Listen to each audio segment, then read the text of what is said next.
Mes très chers amis, on est Parashat Va'era, Medaber Israël Chaviv Miranana, on est en 5785. Cette paracha est naturellement très liée, comme d'habitude, avec les événements qui se passent actuellement. Des otages ont été libérés d'une peuplade sauvage qui les avait kidnappés et violentés. Et on assiste à un certain nombre de démissions, de personnes qui semblent désabusées par les changements mondiaux. Ceci, naturellement, est en lien étroit avec la paracha. Je m'explique.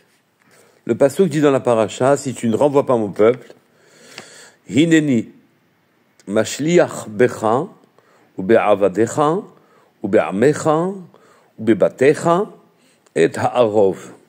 Alors j'enverrai sur toi tes serviteurs, sur ton peuple, sur tes maisons, et ha'arov, la bête sauvage, les hordes de bêtes sauvages, irvouvia comme ça, un mélange de bêtes sauvages, vegam ha'adama asherhem alea. Et aussi avec la terre sur laquelle qu'ils piétinent, ces animaux piétinent la terre. Une des explications qui a été donnée sur le sens de ce passouk, c'est de dire tout simplement que certaines bêtes étaient transportées avec la terre qui les accompagnait.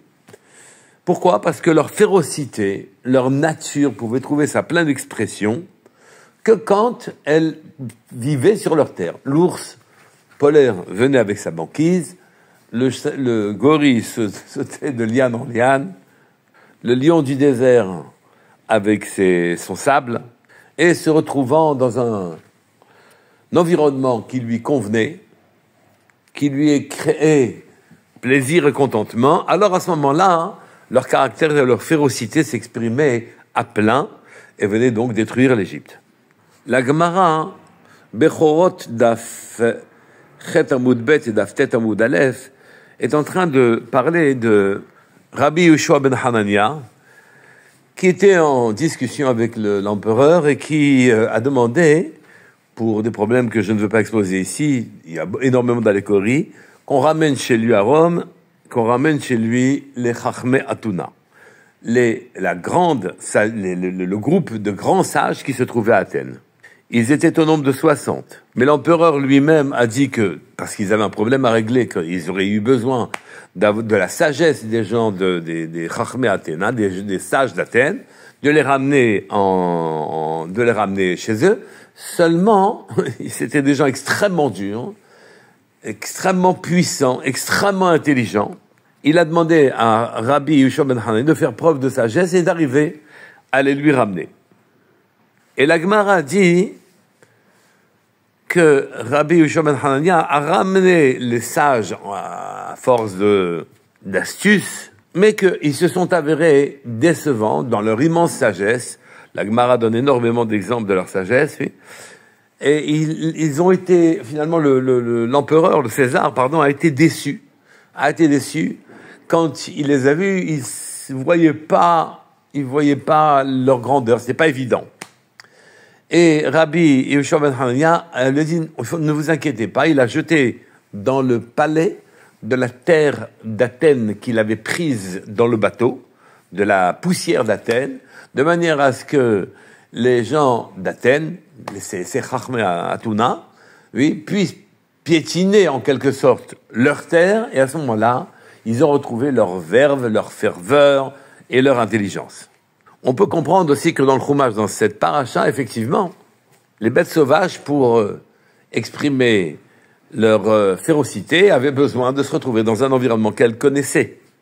Ceci nous sert naturellement pour dans l'éducation, nous sert dans la manière de vivre notre vie. Nous avons besoin de retrouver sa propre terre, ses coutumes, ses habitudes, etc., de façon à pouvoir vivre correctement. Un enfant qui n'est pas dans son milieu n'arrive pas à donner la pleine potentialité de ses développements.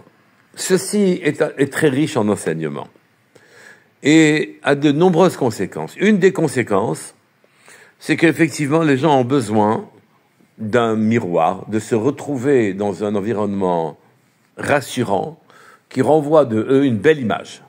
Et alors à ce moment-là, ils se sentent bien et ils peuvent donner toute leur force dans leur entreprise.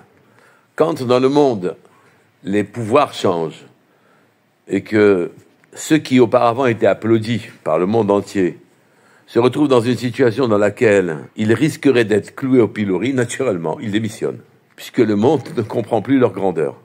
On peut dire aussi à propos des Chachmei Atuna, des très grands sages, oui, que finalement toute personne qui n'a plus sa terre, qui n'a plus son plaisir, c'est pas seulement le miroir que l'on a dans le regard des autres qui viennent exprimer l'admiration qui est suffisante, c'est qu'en vérité, c'est toutes sortes de plaisirs. On a besoin de sa terre.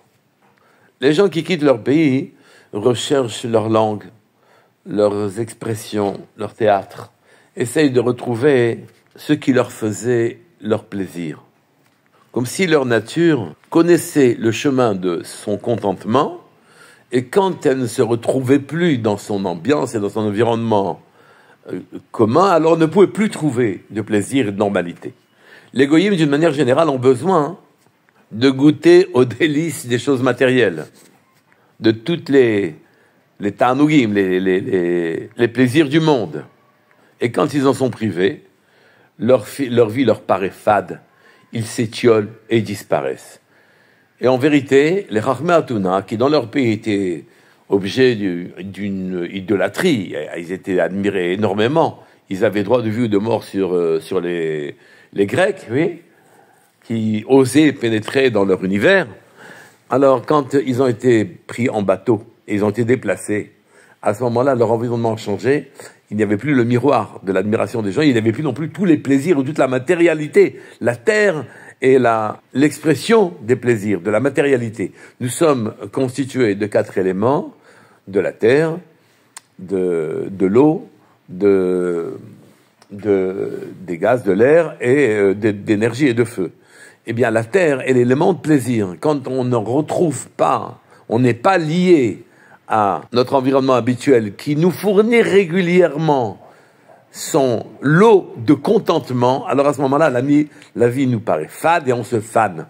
Cette mesure, il faut la conserver aussi dans l'éducation. Ces petits plaisirs du quotidien, ces agréments, ces clins d'œil de l'existence font que on parcourt notre vie sans se soucier d'autre chose, depuis la naissance jusqu'au dernier souffle. Et à ce moment-là, la vie entière passe en se demandant quel profit on peut tirer de chaque instant de l'existence, sans s'inquiéter en aucunement des choses importantes et des choses vraies.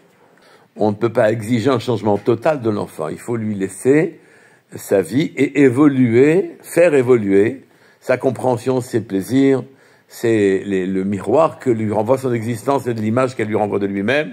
Tout ça demande beaucoup de doigté. Mais en ce qui nous concerne, à nous, les Béné Israël, nous, en vérité, chaque fois que nous avons essayé de nous référer à une culture extérieure et d'admirer et d'aimer les plaisirs qu'elle nous fournissait, que nous fournissait telle ou telle terre, tel ou tel pays, on a fini par être déçus et par être renvoyés par ces pays-là. Notre terre à nous, c'est le Sinaï. Hachem nous a envoyés en exil en Égypte. Et avant même de nous donner la terre d'Israël, on a passé 40 ans dans le désert. Et surtout, on est monté au Sinaï pour recevoir notre Torah. Quoi faire dans notre monde à nous, qui est le nôtre? Le monde des Juifs, le monde d'Akadosh Baruch Hu. Qu'est-ce qu'il faut faire? Qu'est-ce qu'il faut accomplir pour qu'il y ait un équilibre parfait entre notre matérialité et notre spiritualité?